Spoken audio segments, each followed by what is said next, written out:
अल्हम्दुलिल्लाहि रब्बिल आलमीन अस्सलातु वस्सलामु अला सय्यिदिल अंबियाइ वल मुरसलीन व अला आलिहि तय्यिबीन अत्ताहिरीन व अस्हाबिहि अर्राशिदीन अल महदिय्यीन।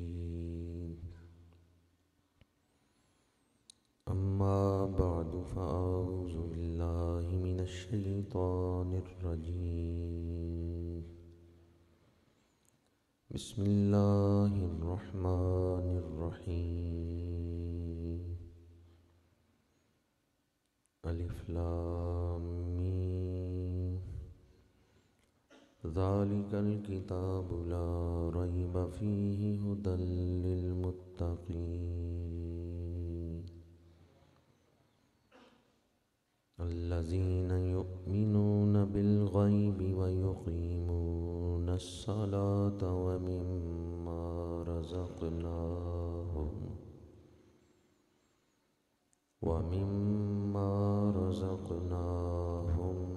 युनफ़िक़ून।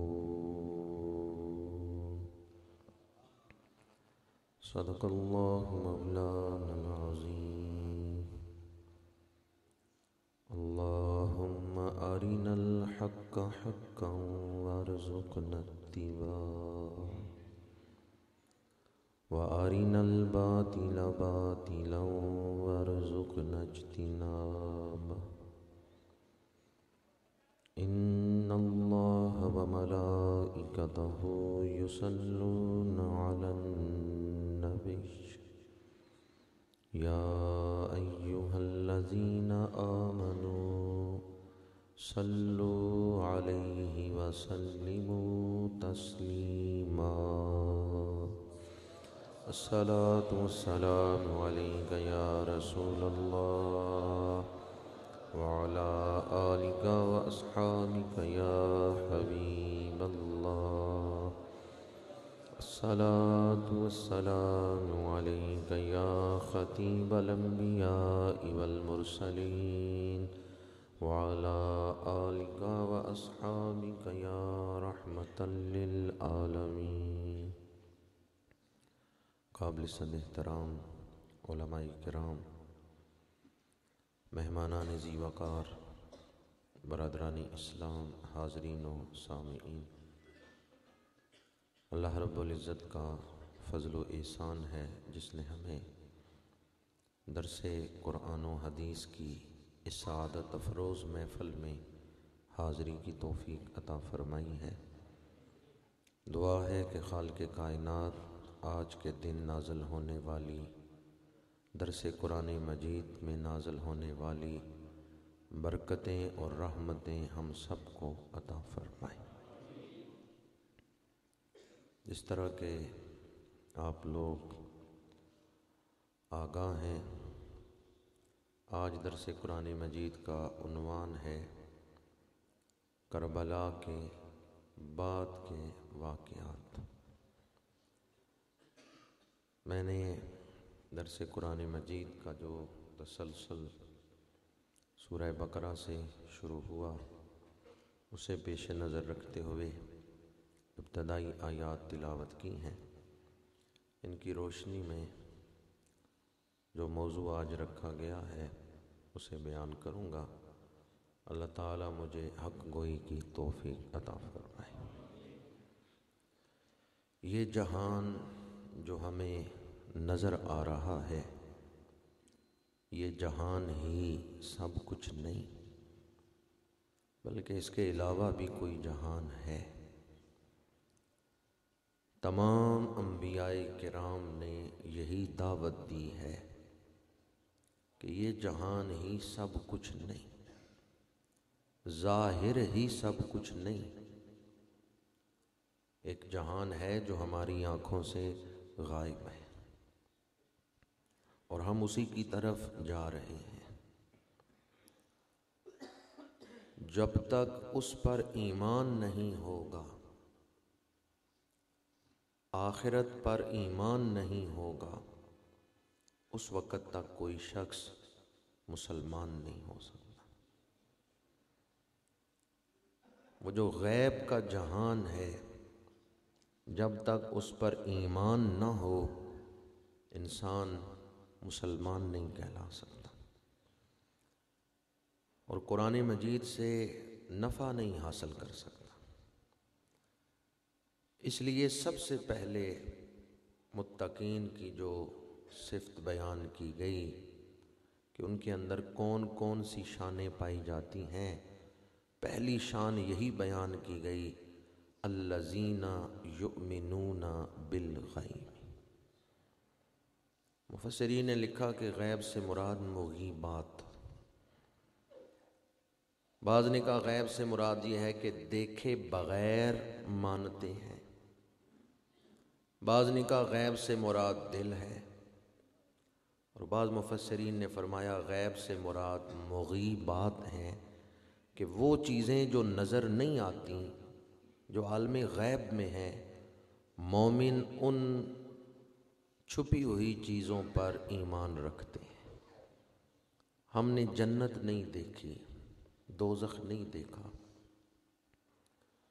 आसमानों में रहने वाले फरिश्तों को नहीं देखा, सिदरतुल मुंतहा, जिब्रील अमीन, अर्शे अज़ीम, हमने किसी को भी नहीं देखा, लेकिन इन सब पर हमारा ईमान है। अल्लज़ीना युमिनूना बिल गैब, मोमिन वो हैं जो गैब के जहान पर ईमान रखते हैं। हर इंसान के कंधे पर दो फरिश्ते बैठे हैं, दाएं कंधे पे नेकियां लिखने वाला, बाएं कंधे पे गुनाह लिखने वाला। व इन्ना अलैकुम लहाफिज़ीन किरामन कातिबीन यअलमून मा तफ़अलून।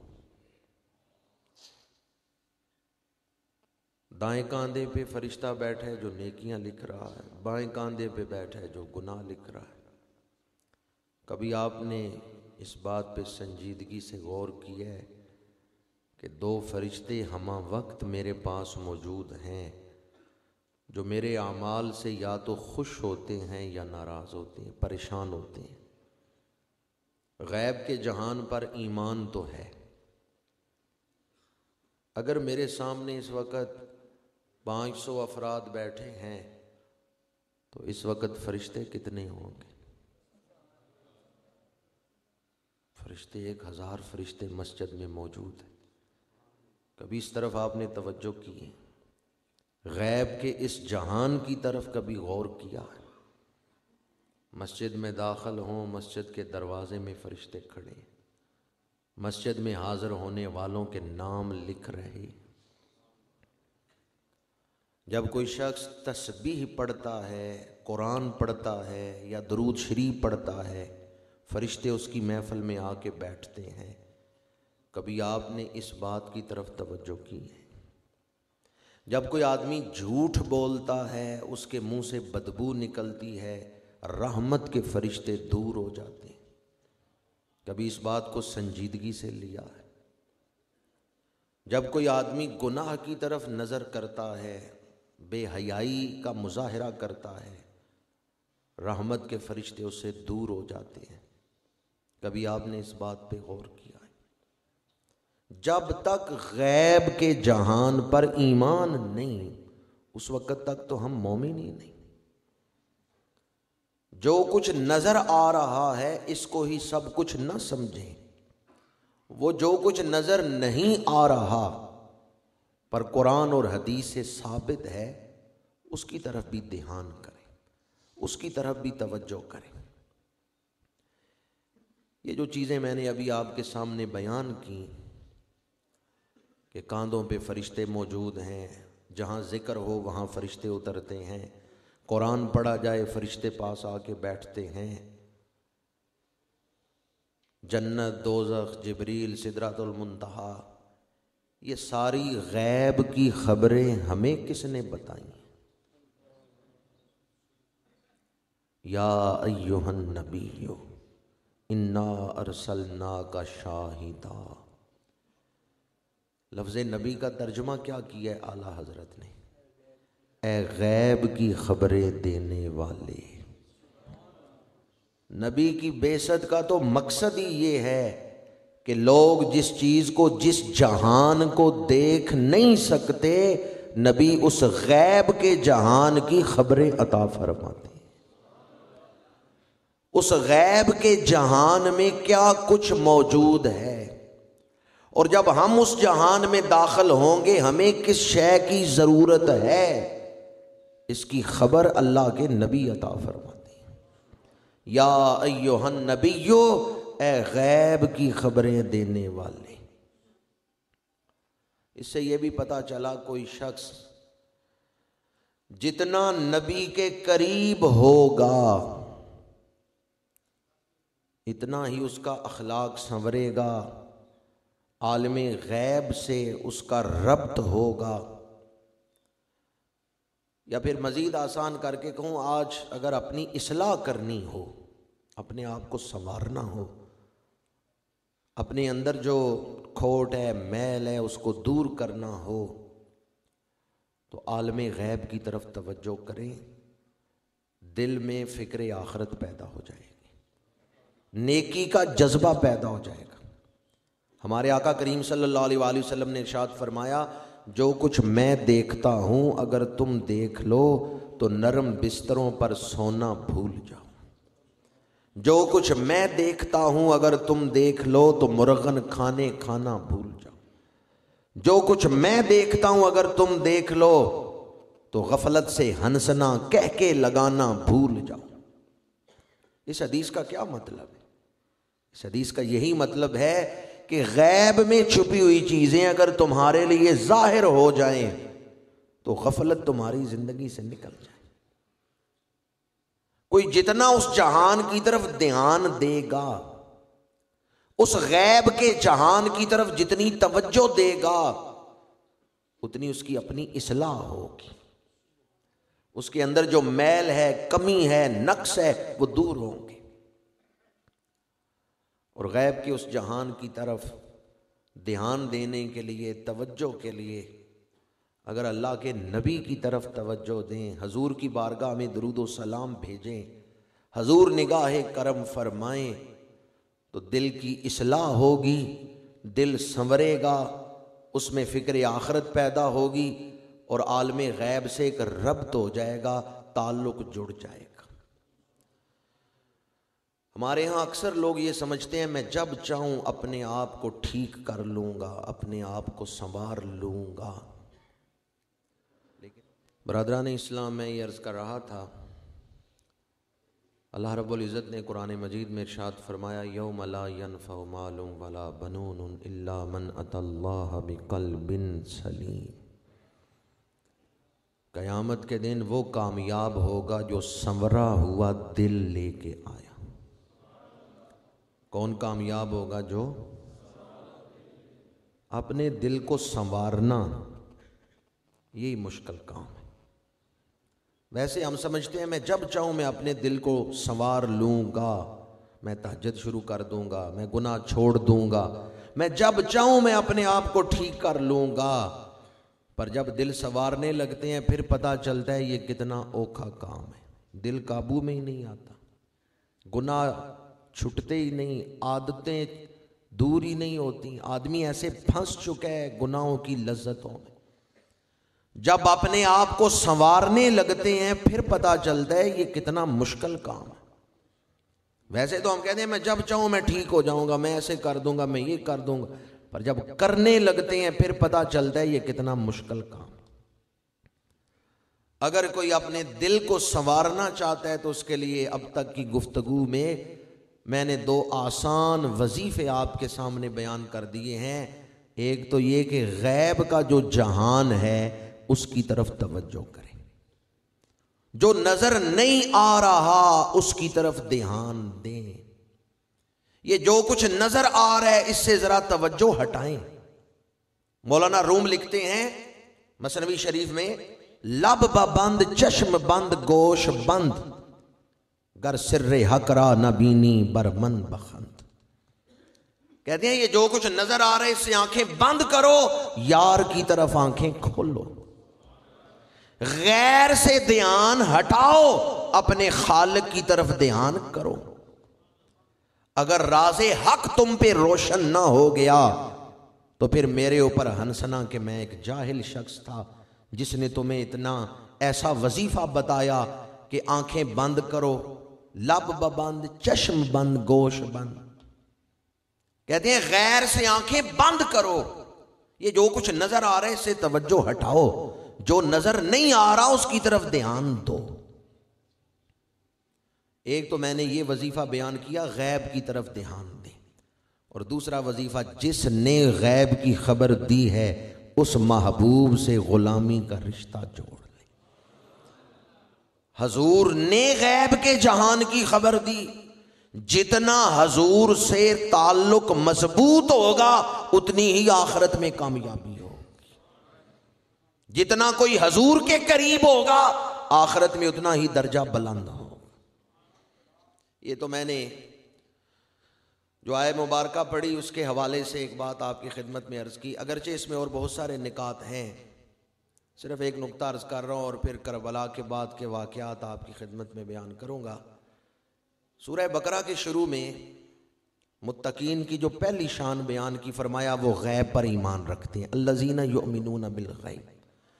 आगे फरमाया व युकीमून अस्सलाता, और वो नमाज कायम करते हैं, व मिम्मा रज़क़नाहुम युनफ़िकून, और हमारे दिए हुए रिज़्क़ में से खर्च करते हैं।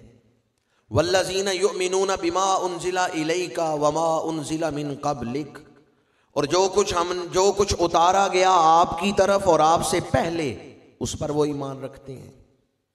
आगे क्या है, व बिल आखिरती हुम यूक़िनून, वो आखिरत पर यकीन रखते हैं। ये जो शुरू में फरमाया अल्लज़ीना युमिनूना बिल गैब, आखिरत का जिक्र उस गैब में आ नहीं गया, आखिरत का जिक्र तो गैब में मौजूद है, फिर दोबारा क्यों जिक्र किया व बिल आखिरती हुम यूक़िनून, वो आखिरत पर यकीन रखते हैं। तो मुफस्सिरीन कहते हैं एक जगह ईमान का जिक्र है, एक जगह ईकान का जिक्र है।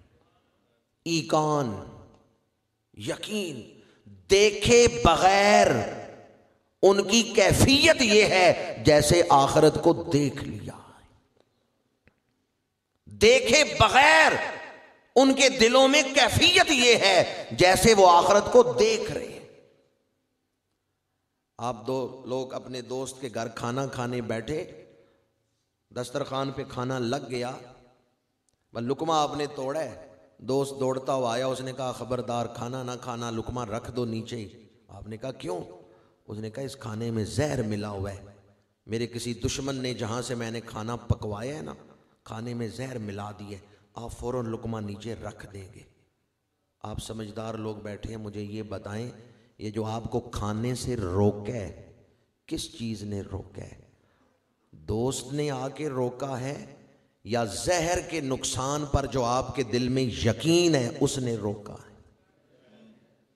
अगर आपको ये यकीन ना होता कि जहर खाने से बंदा मर जाता है तो आप अपने दोस्त से कहते कोई बात नहीं, जहर मिल गया तो क्या हो गया, कितने लोग जहर खाते हैं, कुछ नहीं होता, चलो मैं भी खा लेता हूं। आप दोस्त के रोकने के बावजूद ना रुकते, रुक इसलिए गए कि आपको यकीन है कि जहर खाएं तो बंदा मर जाता है। उस यकीन ने आपको रोक लिया है। जरा अपने यकीन को देखें कि आपका यकीन कितना है। आखिरत के मामलात पर जो जहान नजर नहीं आ रहा, उस जहान पर आपका यकीन कितना है? अगर जहर के नुकसान देने पर यकीन हो, आप जहर मिला खाना छोड़ देते हैं, और अगर गुनाहों के नुकसान पर यकीन हो तो गुनाह क्यों नहीं छोड़ेंगे? फिर तो आप गुनाह भी छोड़ देंगे। बात सिर्फ यकीन की है कि यकीन कितना है आखिरत के मामलात पर। मौत क्या है?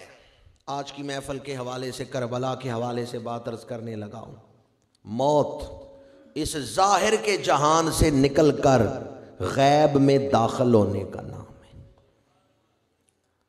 दूसरे खलीफा राशिद हज़रत सैयदना फ़ारूक आज़म उमर बिन ख़त्ताब रज़ी अल्लाह ताला अन्हु, जब आप ज़ख्मी हुए, फ़जर की नमाज़ पढ़ा रहे हैं और एक मजूसी आया है ग़ुलाम, उसने आपके पेट में 3 वार किए हैं खंजर के, ज़ख्मी हो के आप गिरे हैं, आपको उठाया गया है। उस वक़्त आपने फरमाया कि ये जो कुछ नज़र आ रहा है कुछ देर के बाद ये गायब हो जाएगा और जो नज़र नहीं आ रहा वो नज़र आना शुरू हो जाएगा। मौत क्या है? ये जो कुछ नज़र आ रहा है ये गायब हो जाएगा, जो नज़र नहीं आ रहा वो नज़र आना शुरू हो जाएगा। यानी बंदा उस आलमे गैब में दाखिल हो जाता है। अब उस आलमे गैब में जो दाखिल होना है, हर कोई अपनी अपनी शान के मुताबिक दाखिल होता है। कोई गुनाह करते हुए उस आलम में, उस जहान में दाखिल होता है, और कोई जिसकी तरफ जा रहा है उसी का नाम लेते हुए उस जहान में दाखिल होता है। कोई शख्स गुनाह करते हुए आलम गैब में दाखिल हुआ, इन्ना लिल्लाहि व इन्ना इलैहि राजिऊन, हम अल्लाह ही के हैं और अल्लाह ही की तरफ लौटने वाले। या अय्यतुहन नफ्सुल मुतमइन्ना इरजिई इला रब्बिकी रादियतम मर्दिया, ए नफ्स मुतमइन्ना लौट आ अपने रब की तरफ। तो मौत अल्लाह की बारगाह में लौटने पलटने का नाम। कुछ लोग ऐसे हैं मरते हैं तो अल्लाह का हुक्म तोड़ते हुए दुनिया से गए, डाका डालने गए, मुकाबला हुआ, कत्ल हो गए। जुल्म कर रहे हैं किसी पे, दूसरे ने फायर किया, ये जालिम मारा गया। शराब पी है, ज्यादा पी ली है, आंतें कटी हैं, जिगर को नुकसान हुआ है, शराबी मर गया। कुछ लोग ऐसे हैं गुनाह करते हुए जिसकी तरफ जा रहे हैं उसके हुक्म तोड़ते हुए उसकी तरफ जा रहे हैं, और कुछ खुश नसीब ऐसे हैं कि ये आलमे नासूत, ये रंगो बू का जहां, ये जाहिरी दुनिया छोड़ के जिस बारगाह में जा रहे हैं उसी के मिशन का काम करते हुए जा रहे हैं, उसी की रजा के लिए जान दे रहे हैं। तो अपनी ख्वाहिशे नफ्स के लिए नहीं, जान भी दे रहे हैं तो उसी जात के लिए जान दे रहे हैं। इमाम आली मकाम ने फरमाया, व इनकानतिल अबदानु लिल मौती उनशियत फकतलो इमराइम बिसैफ फिल्लाहि अफदलु, जब जिस्मों के मुकद्दर में मौत का फैसला लिख दिया गया है तो क्यों ना हम अपनी जानें अपनी मर्जी से अल्लाह के नाम पर कुर्बान कर दें।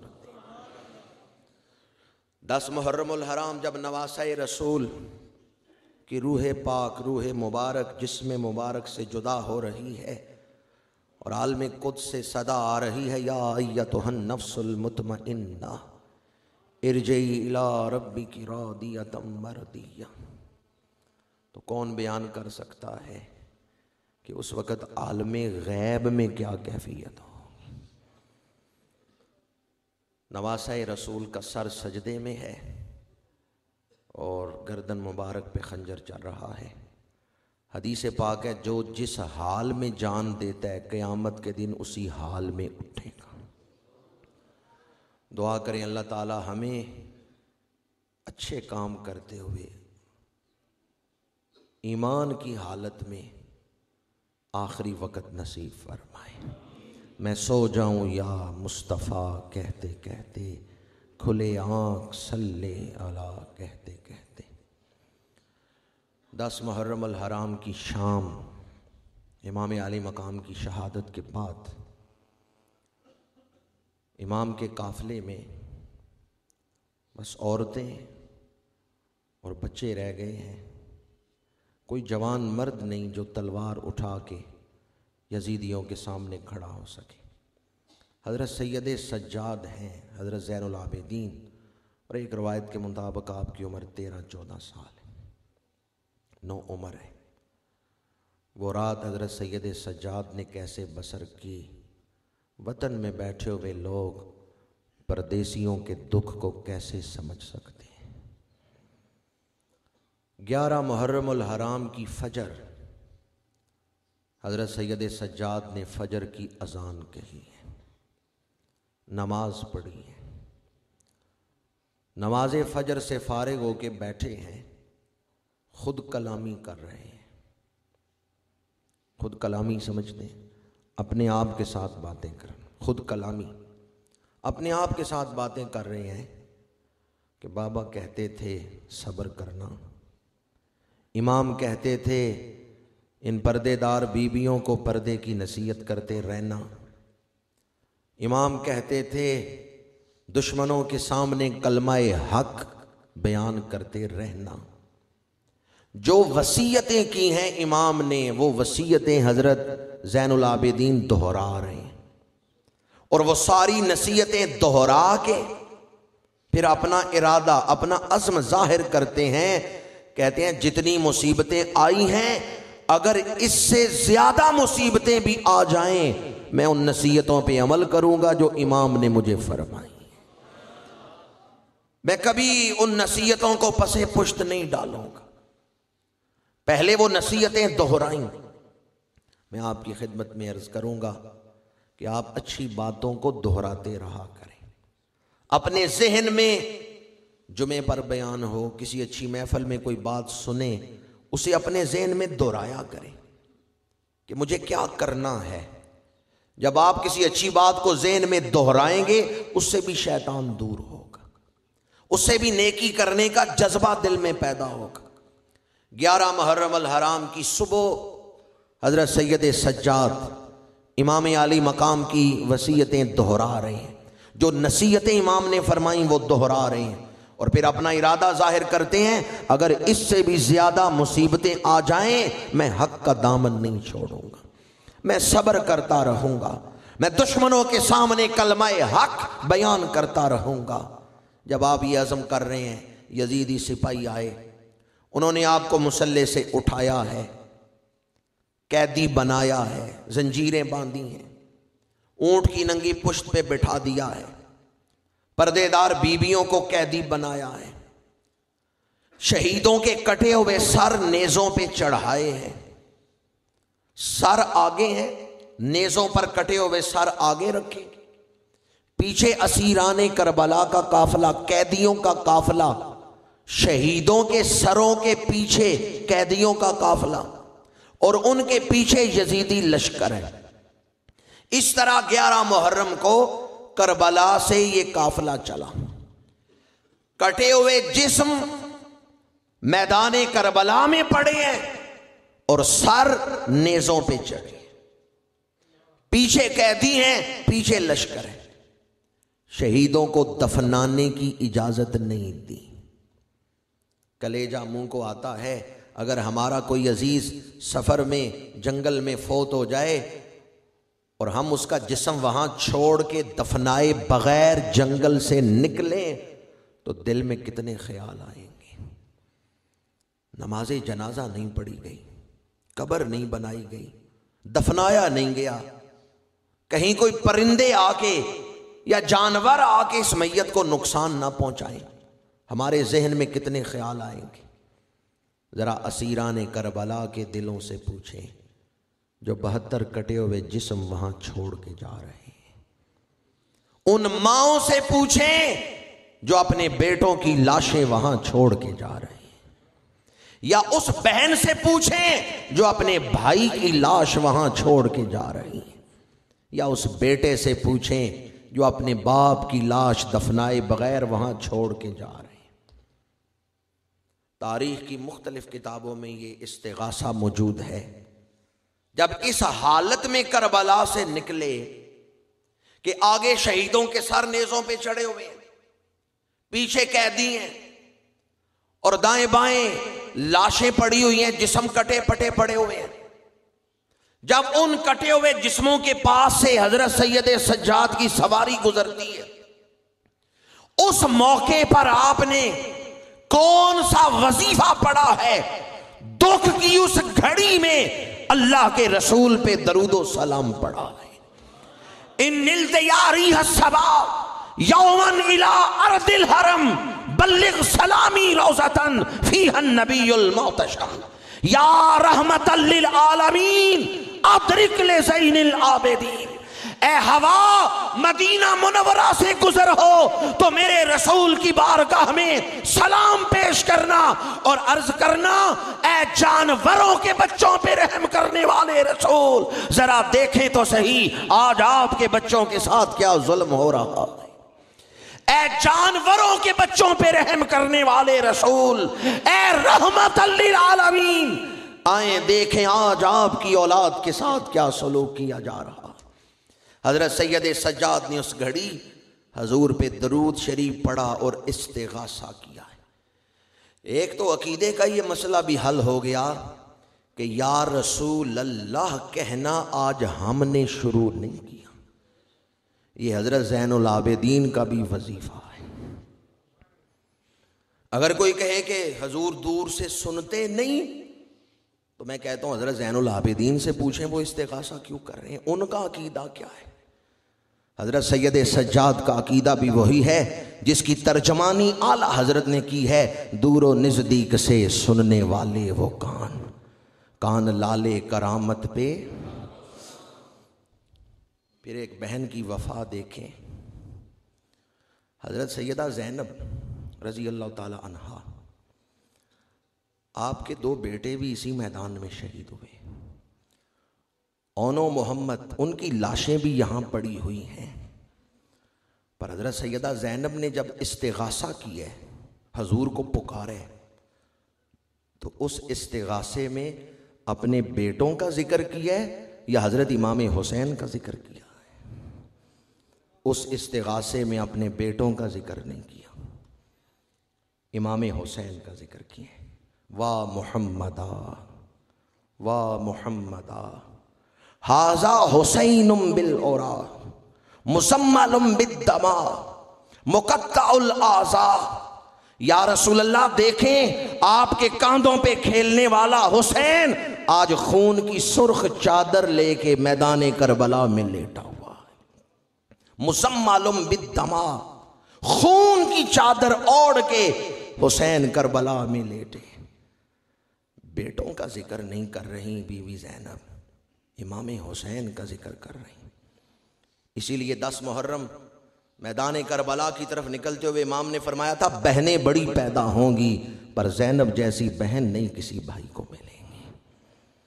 क्या नाम है हजरत बीवी पाक का? हजरत, ये लफ्ज़ असल में है ज़ैनो अबिन, बाप की जीनत। हमजा गिर गया, जब दोनों लफ्ज़ों को मिला के पढ़ा तो लफ्ज़ बन गया ज़ैनब। बाद ने तो ज़ैनब को ही पूरा इसम बना लिया, उन्होंने कहा ये जन्नती दरख्त है जिसका नाम है ज़ैनब। बाद ने कहा ये 2 लफ्ज़ हैं जो मिल के एक लफ्ज़ बनाया गया है ज़ैनो अबिन, बाप की जीनत।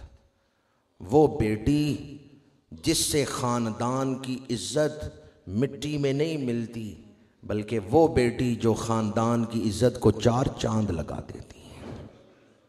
अल्लाह हमें आज हमारे मुस्लिम ख़ानदानों को ऐसी ही बेटियां अता फरमाए। हज़रत सैयदा ज़ैनब रज़ी अल्लाह ताला अन्हा जब कूफा पहुंची, ये काफ़िला कैदियों का जब कूफे पहुंचा, कूफे वाले लोग निकले इस्तकबाल के लिए। मकानों की छतों पे लोग हैं, गलियों में लोग हैं। हज़रत सैयदा ज़ैनब रज़ी अल्लाह ताला अन्हा जिस ऊँट पे तशरीफ़ फरमा है, आपकी गोद में आपसे आगे बीबी सकीना बैठी हैं। एक मकान की छत से एक औरत ने कुछ खजूरें फेंकी हज़रत बीबी सकीना की गोद की तरफ, और खजूरें फेंकते हुए उस औरत ने कहा कि तुम यतीम भी हो, मजलूम भी हो, मुसाफिर भी हो, ये सदके की खजूरें रख लो। यतीम भी हो, मजलूम भी हो, मुसाफिर भी हो और सफर करके आ रही हो, कई दुख जमा हैं, तुम ये सदके की खजूरें रख लो। उस औरत ने मकान की छत से खजूरें फेंकी हज़रत सैयदा सकीना की गोद में।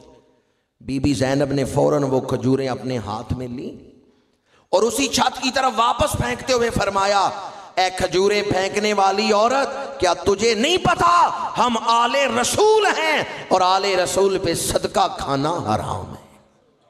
हज़ारों सलाम हो बीबी ज़ैनब पर, जिन्होंने क़यामत तक आने वाली उम्मत को बता दिया है हम दुख बर्दाश्त कर सकते हैं, वो चीज़ नहीं खाएंगे जिससे अल्लाह के रसूल ने मना किया है। दरसे कुरान में बैठने वालों, अगर उन हस्तियों से सच्ची मोहब्बत है तो आए आज हम भी इरादा करें वो चीज़ नहीं खाएंगे जिससे अल्लाह के रसूल ने तायर लाहूती, उस रिज्क से मौत अच्छी जिस रिज्क से आती हो परवाज में कोताही। क्या उन मुसाफिरों को भूख नहीं लगी थी? कितने दुख बर्दाश्त करके सफ़र करके वो आ रहे हैं, लेकिन हज़रत बीबी ज़ैनब को जब कानों में ये आवाज़ आई कि सदके की खजूरें रख लो, तो आपने बेटी सकीना की गोद से वो खजूरें उठाई और वापस मकान के छत की तरफ फेंक दी। फरमाया हम आले रसूल हैं, सदका हमारे ऊपर हराम है, हम वो नहीं खाएंगे जिससे अल्लाह के रसूल ने मना किया है। बारे दिगर अर्ज कर रहा हूं, कोई भी चीज़ आप खाने लगें पहले ये देख लें हलाल है या नहीं, ये मेरे लिए जायज़ है या नहीं, क्या मैं ये हलाल चीज़ खा रहा हूँ। हलाल चीज़ से एक तो ये मुराद है कि वो चीज़ें जो फी नफ्से ही तैयब हैं, पाक हैं, गोश्त है पाक हो, पानी है साफ हो। लेकिन दूसरी तरफ हलाल यानी क्या मैं रिज़्क़े हलाल खा रहा हूं, यानी रिश्वत के पैसों से ये चीज़ तो नहीं खा रहा, सूद के पैसों से ये चीज़ तो नहीं खा रहा। क्या ये चीज़ जो फी नफ्से ही तैयब है, पाक है, ये हलाल पैसों से खरीदी गई है। आज अगर हम इस सिलसिले में एहतियात करें, रिज़्क के मामले में एहतियात करें, तो इंशाअल्लाह सीने में नूर पैदा होगा, नेकियों का जज्बा पैदा होगा। रिज़्क में बद परहेजी, बेएहतियाती, इससे सिर्फ जिस्मानी बीमारियां ही नहीं लगती, इससे रूहानी बीमारियां भी लगती। पर कितनी हैरत की बात है, ब्लड प्रेशर के मरीज को डॉक्टर कहे ना कि तूने परहेज करने हैं मीठे से, मीठा नहीं खाना, वो परहेज कर लेगा। ब्लड प्रेशर के मरीज से कि नमक नहीं खाना, वो नमक छोड़ देगा। पर अल्लाह के रसूल फरमाएं सूद नहीं खाना, रिश्वत नहीं लेनी, वहाँ कमज़ोरी का इजहार करेंगे। डॉक्टर इमाम गजाली ने लिखा है कि मियाँ सआदत इह्या उलूमुद्दीन में कि मुआलिज और हकीम के कहने पर तो तुम्हें बड़ा यकीन है, अल्लाह के महबूब के फरमान पर कितना यकीन। बारे दिगर बल्कि सहबार अर्ज कर रहा हूँ, कोई भी चीज़ खाने से पहले ये ज़रूर देखें कि क्या मेरे लिए ये हलाल है, वरना कुर्बे इलाही के रास्ते बंद हो जाएंगे। अल्लाह पाक है, पाक चीज़ कोई पसंद करता है, गंदगियां लेके उसका कुर्ब नहीं हासिल कर सकते। उसने तकवा को, परहेजगारी को जीना बनाया है अपने कुर्ब के लिए। अगर उसका कुर्ब चाहते हैं तो फिर तकवा का जीना इख्तियार करना होगा। असीरा ने करबला का ये काफिला कूफे पहुंचा तो governor Kufa Ubaidullah Ibn Ziyad के दरबार में कटे हुए सर पेश किए गए। इमाम आली मकाम का सरे अकदसो अतहरो अनवर एक तश्तरी पे रख के उबैदुल्लाह इब्ने ज़ियाद के सामने टेबल पे मेज पे रखा गया। उबैदुल्लाह इब्ने ज़ियाद दुश्मन है, यजीद का नुमाइंदा है, पर जो ही उसने इमाम आली मकाम के सरे अकदस को देखा, चेहरे को देखा, तो कहने लगा वल्लाह मैंने इतना सोना शख्स आज तक नहीं देखा। दुश्मन हो के कह रहा है, और कितने दिन हो गए सर को जिस्म से जुदा हुए हुए, फिर भी इमाम के चेहरे पे वो रानाई थी। धड़ करबला में, सर कूफे में, पर नवासा रसूल का सर देखा, चेहरा देखा तो दुश्मन कहने लगा, उबैदुल्लाह इब्ने ज़ियाद कहने लगा वल्लाह अल्लाह की कसम है मैंने इतना सोना शख्स नहीं देखा। एक सहाबी रसूल वहां बैठे थे और ये कहते हुए उसने आपके होठों पे छड़ी लगाई, इतने सोने हों मैंने नहीं देखे, इतना सोना चेहरा मैंने नहीं देखा। और था तो दुश्मन। कहता है ये होंठ थे जो यजीद के खिलाफ खुलते थे। दरबार में एक सहाबी बैठे हुए थे, उन्होंने कहा ओ गवर्नर कूफा, इस छड़ी को नवासा रसूल के होठों से दूर रख, मैंने देखा है अल्लाह के रसूल इन होठों को चूम रहे थे, अल्लाह के रसूल इस चेहरे को चूम रहे थे। गवर्नर कूफा ने कहा अगर मुझे तुम्हारे बुढ़ापे का ख्याल ना होता तो मैं तुम्हारा सर भी कलम करवा देता। अगर मुझे तुम्हारे बुढ़ापे का ख्याल ना होता मैं तुम्हारा साल भी कटवा देता। तो उस वक़्त उस सहाबी ने कहा मेरे बुढ़ापे का ख्याल आया, इनके नवासा रसूल होने का ख्याल नहीं आया, इनकी निस्बत रसूल का ख्याल नहीं आया और मेरे बुढ़ापे का तुम्हें ख्याल है। दरबार में एक तरफ औरतें खड़ी हैं, कैदी खवातीन, और चंद कनीज़ों के झुरमट में हज़रत बीबी ज़ैनब भी कैदियों में खड़ी हैं और पर्दे के एहतमाम के साथ खड़ी हैं। गवर्नर कूफा ने कहा माअज़ल्लाह माअज़ल्लाह, उसने यजीद की तारीफ में जुमले कहे, इमाम आली मकाम की बेअदबी और गुस्ताखी में। तो कहने लगा अल्लाह का शुक्र है जिसने यजीद को फतह दी।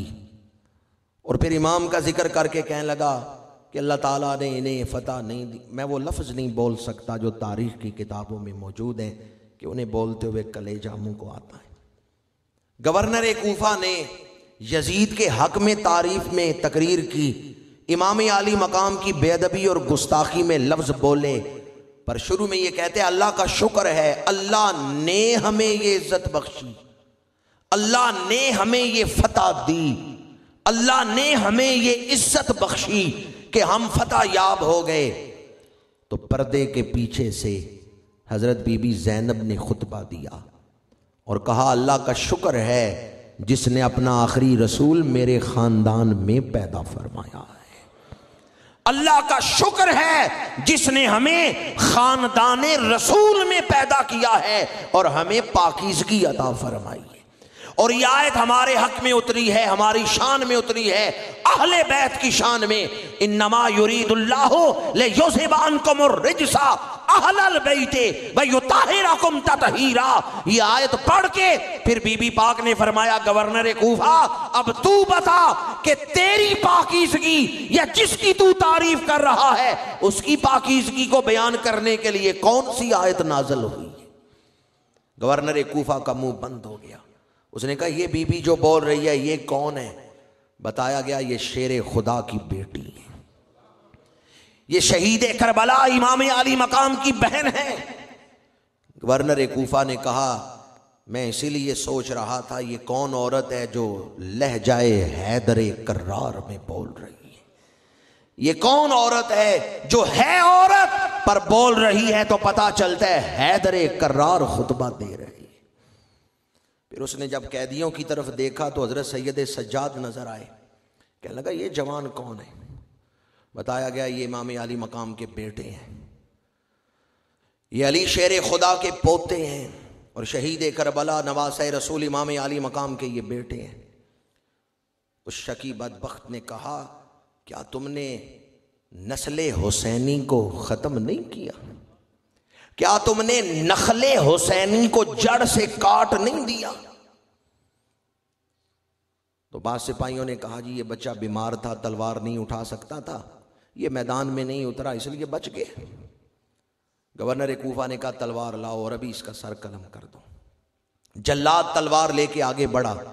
उस वक़्त बीबी ज़ैनब आगे आई, हजरत सैयद सज्जाद और जल्लाद के दरमियान खड़ी हुई और बीबी ज़ैनब ने फरमाया ये मेरे भाई की अमानत है मेरे पास और मैं इस पर तलवार नहीं चलने दूंगी। अगर ज़ैनुल आबिदीन पे तलवार चलानी है तो पहले मेरे ऊपर तलवार चलाओ, पहले मुझे शहीद करो।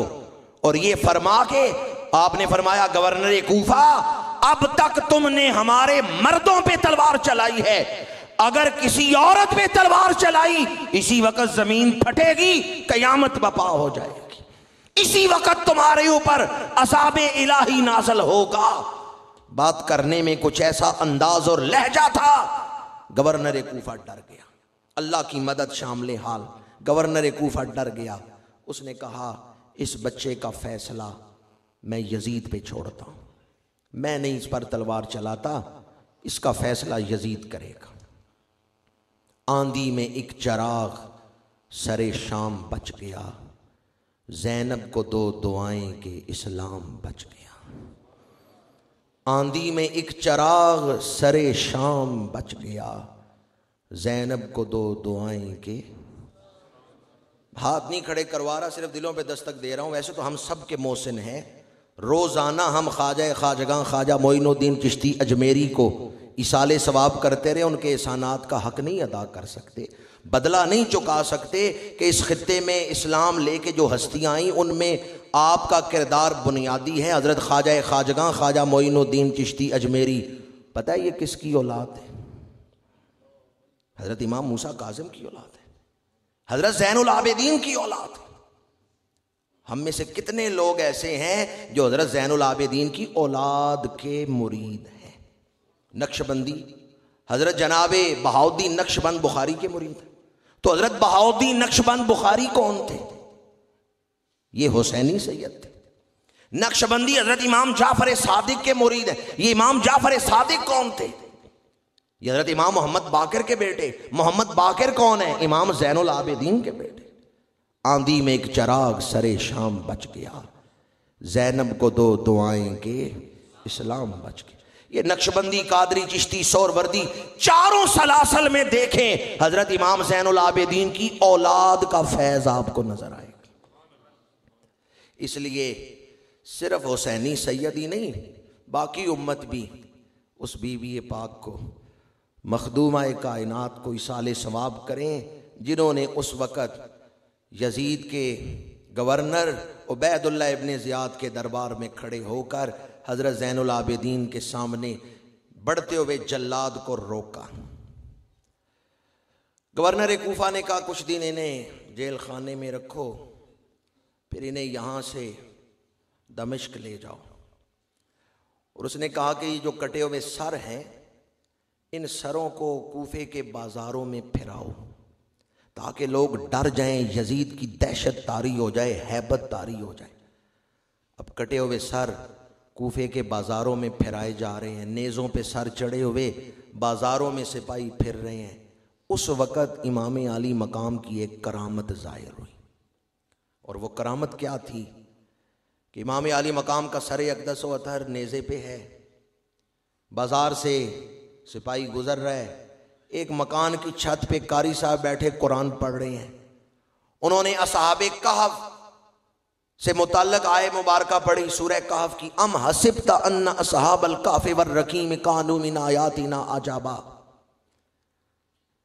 क्या तू ये समझता है ए कुरान पढ़ने वाले, क्या तुम ये समझते हो असहाबे कहफ का वाक़या हमारी आयतों में बड़ा अजीब वाक़या है?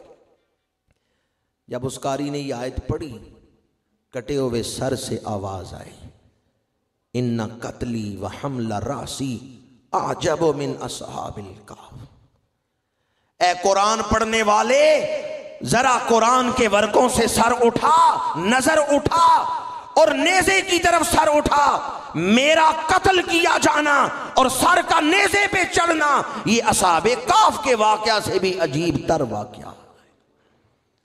कैसे अजीब तर वाक़या है? वहाँ 300 साल से ज़्यादा अरसा गुजरा, सोए हुए लोग उठे, सर तो जिस्म से जुड़े ही रहे, इस अरसे में सर तो जिस्म से मिले हुए थे जब वो लोग उठे हैं। 300 साल के बाद उठे, वक़्त का अंदाज़ा ना कर सके कि कितना अरसा हम सोए हैं। लेकिन यहाँ क्या कैफियत है? धड़ करबला में पड़ा हुआ है, सर कूफे में है और सर से आवाज़ आ रही। हमारा इस पर ईमान है कि ऐसा हो सकता है। अल्लाह चाहे तो सर को जिस्म से जोड़ के जिंदा रखे, चाहे तो सर को जिस्म से जुदा करके जिंदगी अता फरमाए। जिसके हाथ में जिंदगी का निजाम है उसने फरमाया वला तक़ूलू लिमन युक़तलु फ़ी सबीलिल्लाहि अमवात, जो मेरे रास्ते में मारे गए खबरदार उन्हें मुर्दा ना कह, बल अहयाउ वलाकिन ला तशऊरून। हकीकत ये है वो तो जिंदा हैं लेकिन तुम्हारे पास शऊर नहीं कि उनकी जिंदगी को समझ सको। हमें वो समझ असल नहीं, शऊर नहीं मिला जिससे हम उन जिंदगी की कैफियत तक पहुंच सके। उन शहीदों को अल्लाह ने जो जिंदगी अता फरमाई, कुरान मजीद ने उसे वाज़े तौर पे बयान किया। सलेबी जंगों में फ़कीह अब्दुर्रहमान शहीद हुए, एक ईसाई जर्नैल आया, देखा मुसलमानों के जर्नैल फकी अब्दुर्रहमान का कटा हुआ सर पड़ा है, धड़ अलग है, सर अलग है। ईसाई जर्नैल ने फकी अब्दुर्रहमान की तरफ बढ़ते हुए कहा, यह मुसलमानों का जर्नैल था और यह तकरीर करते हुए कहता था, अगर कुरान के लिए जान दोगे हमेशा जिंदा रहोगे, इस्लाम के लिए जान दोगे, अल्लाह की रजा के लिए जान दोगे, रसूलुल्लाह से वफा करते हुए जान दोगे, हमेशा जिंदा रहोगे। देखो अब मेरे सामने मरा हुआ पड़ा है। और अपने सिपाहियों से कहता था, अल्लाह के रास्ते में मरने वाले जिंदा होते हैं, अगर ये जिंदा है तो मैं इसके सर को अपने पैर से ठोकर मारता हूं, जरा मेरा पैर तो रोके। ये कहते उसने अपना पैर उठाया फकी अब्दुर्रहमान के कटे हुए सर को मारने के लिए, जैसे पैर से किसी चीज को ठोकर मार के दूर करते हैं, इस तरह उस ईसाई जर्नैल ने पैर उठाया ठोकर मारने के लिए। तारीख की किताबें उठा के देखें, फकी अब्दुर्रहमान का कटा हुआ सर जिस्म से जुड़ गया है। फकी अब्दुर्रहमान खड़े हो गए और उनका अना हय्युन बिरब्बिल काबाते, अना हय्युन बिरब्बिल काबाते, अना हय्युन बिरब्बिल काबाते, 3 दफा उन्होंने फरमाया रब्बे काबा की कसम है मैं आज भी जिंदा हूं, रब्बे काबा की कसम है मैं आज भी जिंदा हूं। ऐ कुरान की अजमत का इनकार करने वाले, अपनी आंखों से देख ले, कुरान ने जो कहा था मेरे वजूद पे अल्लाह ने प्रैक्टिकल करके दिखा दिया। अना हय्युन बिरब्बिल काबाते। ईसाई जर्नैल ने इस्लाम कबूल कर लिया था, वो भी रसूलुल्लाह के गुलामों में शामिल हो गया। मैंने जब ये रवायत पढ़ी तो सोचने लगा, अगर सलेबी जंगों में फकी अब्दुर्रहमान उसको ये शान मिलती है तो वो लोग जिन्होंने हजूर की मईयत में जामे शहादत नोश किया, उनकी अजमत क्या होगी, नवासाए रसूल की शान क्या होगी। इमाम आली मकाम की ये करामत जाहिर हुई कूफे में कि आपने नेज़े पे कुरान सुनाया। फिर ये काफिला कूफे से, असीराने करबला का काफिला कूफे से भेजा गया शाम की तरफ। कूफे में एक वाक़या ये भी पेश आया था कि गवर्नर कूफा ने ऐलान किया, सारे लोग जामिया मस्जिद में जमा हों, मैं वाक़या करबला के बारे में उनसे तकरीर करना चाहता हूँ। लोग जमा हो गए, गवर्नर कूफा ने तकरीर शुरू की तो उसने कहा कि यजीद सच्चा है और माज़अल्लाह सुम्मा माज़अल्लाह झूठ की निस्बत इमाम आली मकाम की तरफ की, और साथ कहा कि इमाम की तरफ झूठ की निस्बत करके कहने लगा सिर्फ इन्होंने माज़अल्लाह, बल्कि इमाम के वालिद गिरामी सरकारे शहनशाह विलायत हैदर कर्रार असदुल्लाहिल गालिब इमामुल मशारिक वल मगारिब वाक़िफ़ रमूज़ जली व खफ़ी हजूर हैदर कर्रार करमल्लाहु वजहुल करीम के बारे में भी उसने ये झूठ का लफ्ज़ बोला।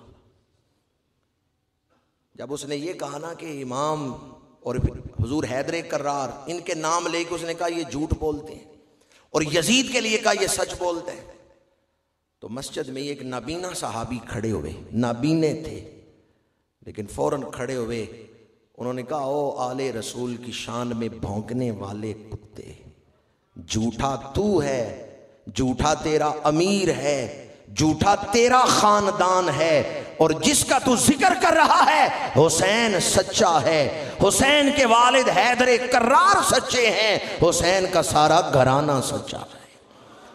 जब उसने कहा ना हुसैन सच्चे हैं तो गवर्नर कूफा ने कहा इस नबीने शख्स को ले जाओ मस्जिद से बाहर, इसका सर तन से जुदा कर दो।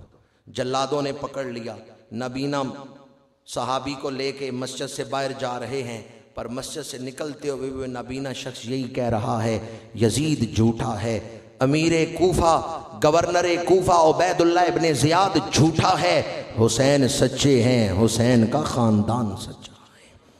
आए मस्जिद के दरो दीवार को अपने इसी अकीदे पे गवाह बना लें, हुसैन हैदर कर्रार आले रसूल। उस सहाबी को मस्जिद से बाहर शहीद कर दिया गया, उन्होंने जान दे दी है लेकिन अपने इस मौक़िफ़ से नहीं हटे। असीराने करबला का काफ़िला फिर दमिश्क से शाम भेजा गया है। रास्ते में कई करामात ज़ाहिर हुई हैं। अब दामने वक्त में इतनी गुंजाइश नहीं कि वो करामात आपको सुना सकूं। जब ये काफ़िला शाम पहुंचा यजीद के दरबार में, यजीद दरबार में दाखिल हुआ तो कैदी खड़े थे, हज़रत सैयद सज्जाद भी खड़े हैं। यजीद के आने पर शादियाने बजाए गए, बाजे बजाए गए कि बादशाह सलामत आ रहे हैं। यजीद जब हज़रत सैयद सज्जाद के करीब से गुज़रा तो आपके कांधों पे हाथ रख के कहने लगा, ये किसकी हुकूमत के बाजे बज रहे हैं, ये किसकी आमद पर खुशी के शादियाने बज रहे हैं। सैयद सज्जाद खामोश हैं। यजीद जाके मसनद पे बैठा। मस्जिद के मीनारों से ज़ोहर की अजान बुलंद हुई और जब मुअज्जिन ने पढ़ा अशहदु अन्ना मुहम्मदर रसूलुल्लाह, तो हज़रत सैयद सज्जाद ने फरमाया, ये मस्जिद के मीनारों से किसके नाना की रसालत का ऐलान हो रहा है। और फिर फरमाया, यजीद सुन, तेरी बादशाही का ऐलान तो थोड़ा अरसा होगा, फिर तेरी बादशाही का ऐलान खत्म हो जाएगा, पर रसूलुल्लाह की रिसालत का ऐलान क़यामत तक मसाजिद के मीनारों से होता रहेगा। यजीद ने कैदियों की तरफ देखा। यहाँ मुख्तलिफ रिवायात मिलती हैं। बाद लोगों ने कहा जी यजीद रोया। उसने कहा मेरी मर्जी के खिलाफ ये कत्ल हुआ है, मैं नहीं चाहता था कि ऐसा होता, और यजीद रोया। बाद लोग वो रवायतें लेके कहते हैं जी देखो यजीद का तो कोई कसूर नहीं है, वो तो कहता है मैं नहीं चाहता था ऐसा हो। मैं आसान सी बात अर्ज कर रहा हूँ, अगर ऐसी बात थी वो नहीं चाहता था कि ऐसा हो, तो जब उसे पता चल गया कि ऐसा हो गया है तो क्या कातिलों को उसने सजा दी है? आपको पता है यजीद ने कातिलों को सजा, कातिलों को इनाम दें और कहें जी हम तो नहीं चाहते थे कि इमाम को शहीद किया जाए। जब यजीद ने कातिलीन इमाम के खिलाफ कोई कदम नहीं उठाया, ना उन्हें गिरफ्तार कराया, ना उन पर शरीय सजा नाफज की, तो फिर हम कैसे उन रवायात को मान लें कि यजीद नहीं चाहता था कि यह वाक़या हो। या तो यजीद कातिलों को गिरफ्तार करता, उन्हें सजा दिलाता, जो शरई हुक्म है वो पूरा करता। कातिलों को इनाम दो और कहो जी हम तो नहीं चाहते थे कि, और अगर कोई रोने वाली रवायत बयान भी करे तो मैं कहता हूं ये मगरमच्छ के आंसू थे, इनमें हकीकत कोई नहीं थी। वरना यजीद वो सलूक ना करता। जब उसे खबर मिली है, अगर पहले नहीं थी खबर, बाद में खबर मिली है, तो उसने क्या इंसाफ किया है। उस वक्त भी उसका जो किरदार है वो यही बताता है कि उसने आले रसूल के साथ मोहब्बत नहीं की। जो कुरान और हदीस का हुक्म था वो उसने पूरा नहीं किया। बल्कि यहाँ तो ऐसे वाक़यात तारीख में मिलते हैं कि कलेजा फटता है। यजीद के दरबार में बैठे हुए एक दरबारी ने कहा, आले रसूल की एक बच्ची की तरफ इशारा करते हुए, ये मेरे निकाह में दे दी जाए। तो हज़रत बीबी ज़ैनब ने कहा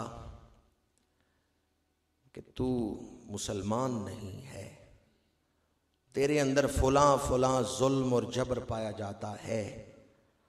हाँ यजीद ये बच्ची तेरे निकाह में दे सकता है अगर वो कुरान का इनकार कर दे, अगर वो शरीयत मुस्तफ़ा का इनकार कर दे, वरना ये बच्ची तेरे निकाह में तो नहीं आ सकती। तो उस वक़्त वो सरदार उठा, उसने कहा ये मेरे निकाह में क्यों नहीं आ सकती? ऐ यजीद ये तेरी तौहीन की जा रही है। यजीद ने कहा मैं चाहूं तो ये बच्ची तुम्हारे निकाह में आ सकती है। उस वक़्त बीबी फिद्दा आगे बढ़ी, उन्होंने कहा कि ये बच्ची इस सरदार के निकाह में नहीं जा सकती। यजीद ने कहा एक जल्लाद से कि बीबी फिद्दा को पकड़ो, इसको गिरफ्तार करो।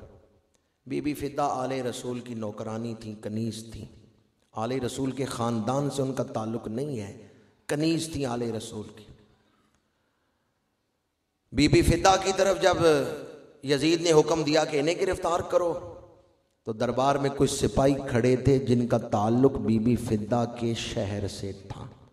जिस शहर से बीबी फिद्दा आई थी उसी शहर से उनका भी ताल्लुक था। वो सिपाही आगे बढ़े, उन्होंने कहा यजीद ये औरत हमारे शहर की है, हम इस पर जुल्म नहीं होने देंगे। अगर इसे गिरफ्तार करना है तो पहले हमें गिरफ्तार करो। उस वक़्त हज़रत बीबी ज़ैनब ने सूए मदीना मुनव्वरा चेहरा करके कहा, फिदा के शहर से तो जवान पहुँच गए, ऐ काश कोई मदीना मुनव्वरा का जवान भी यहाँ होता, ऐ काश कोई अहले मदीना में से भी यहाँ कोई होता। तो इस तरह की रिवायात भी यजीद के दरबार से मुताल्लिक मिलती हैं। यजीद ने नौमान बिन बशीर रज़ी अल्लाह ताला अन्हो को अमीर काफ़िला मुकर्रर किया और कहा कि इन कैदियों को वापस मदीना मुनव्वरा छोड़ के आओ। हज़रत नौमान बिन बशीर की सरबराही में कैदियों का काफ़िला मदीना मुनव्वरा पहुँचा है। एक रवायत ये है कि करबला से होते हुए मदीना मुनव्वरा गए हैं, लेकिन दूसरी रवायत यह है कि वापसी के सफ़र में वो करबला नहीं आए बल्कि शाम से मदीना मुनव्वरा चले गए। कटे हुए सर कहाँ गए? एक रवायत यह है कि कटे हुए सर वापस करबला में ला के दफनाए गए, जिस्मों के साथ सर मिला के दफनाए गए। इमाम आली मकाम का सर अक़दस व अतहर आपके जिस्म मुबारक के साथ उसी कब्र में दफनाया गया जिस कब्र में आपका धड़ था, उसी कब्र में आपका सर भी दफनाया गया। ये एक रवायत है। दूसरी रवायत यह है कि आपका सर मुबारक यजीद ने अपने दरबार में ही रखा है। हुकूमतें बदलती रहीं, कुछ अरसे बाद एक हुक्मरान ने जब शाही ख़जाना देखा उसमें इमाम का सर अक़दस था, उसने निकाल के उस पर दोबारा नमाज जनाजा पढ़ी और शाम में दफनाया। और एक रवायत यह है कि मिस्र का एक हुक्मरान था, उसने वो सर मुबारक 20 लाख दराहिम के बदले में ख़रीद लिया और उस सर मुबारक को शाम से मिस्र लेके आए और मिस्र में इमाम आली मकाम का सर मुबारक दफनाया गया। मिस्र में इमाम आली मकाम का रोज़ा मौजूद है, सर मुबारक का रोज़ा। वहाँ लोग हाज़िरी भी देते हैं। वहाँ के मुख्तलिफ़ वाक़यात आपको तारीख़ की किताबों में मिलेंगे। कई साहिब कश बुज़ुर्गों ने कहा कि वहाँ जाके हमने इमाम आली मकाम की तरफ मुखातिब हो के सलाम पेश किया तो रूह इमाम ने हमें सलाम का जवाब भी दिया है। मिस्र में बहरहाल वो रोज़ा आज भी मौजूद है जो सिर्फ इमाम के सर मुबारक का रोज़ा है। तो एक रिवायत तो ये है कि सर वापस ला के करबला में दफनाया गया और दूसरी रिवायत यह है कि सर मिस्र में मौजूद है। ये तो सर मुबारक के बारे में था। कैदियों का काफिला मदीना मुनव्वरा पहुंचा तो अहले मदीना ने बढ़ के इस्तकबाल किया और एक दीदनी कैफियत थी जब अहले मदीना ने इस काफिले का इस्तकबाल किया।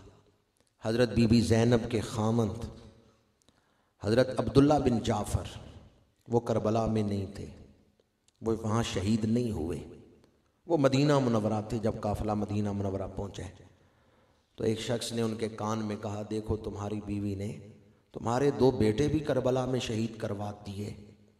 तो हज़रत अब्दुल्ला बिन जाफ़र ने उस शख्स के चेहरे पे थप्पड़ मारते हुए फरमाया, अगर मैं करबला में होता तो अपने 2 बेटों से पहले मैं अपनी जान का नजराना पेश करता हूँ।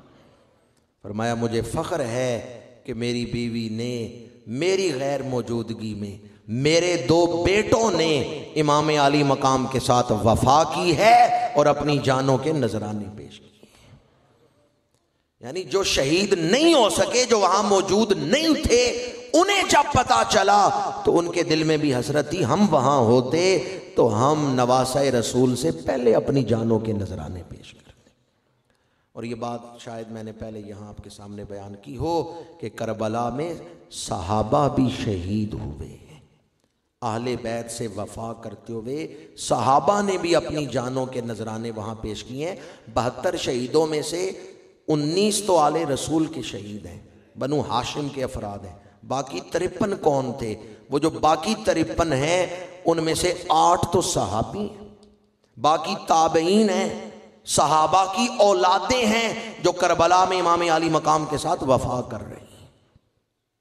अल्लाह ताला हमें वाक़या करबला के इन पहलुओं को समझ के इनसे अपनी ज़िंदगियों को संवारने की तौफीक अता फरमाए। अगरचे और कई वाक़यात हैं, लेकिन मुझे घंटे से ज़्यादा वक्त हो चुका है गुफ्तगू करते हुए। मैं इन अल्फाज पे आज गुफ्तगू को समेटता हूँ। वाक़या करबला आब हयात है जो मुर्दा दिलों को नई ज़िंदगी अता कर देता है। इमाम आली मकाम ने और आपके ख़ानदान ने मैदान करबला में कुर्बानियाँ पेश करके क़यामत तक आने वाली उम्मत के सामने दीन की कदर को वाज़े कर दिया कि दीन कितना कीमती है। इसके लिए हुसैन अपना सर कटवा सकते हैं। कितना कीमती सर है जो दीन के लिए कटा है। इमाम ने अपना सर कटवा के बता दिया, दीन की कदर करना।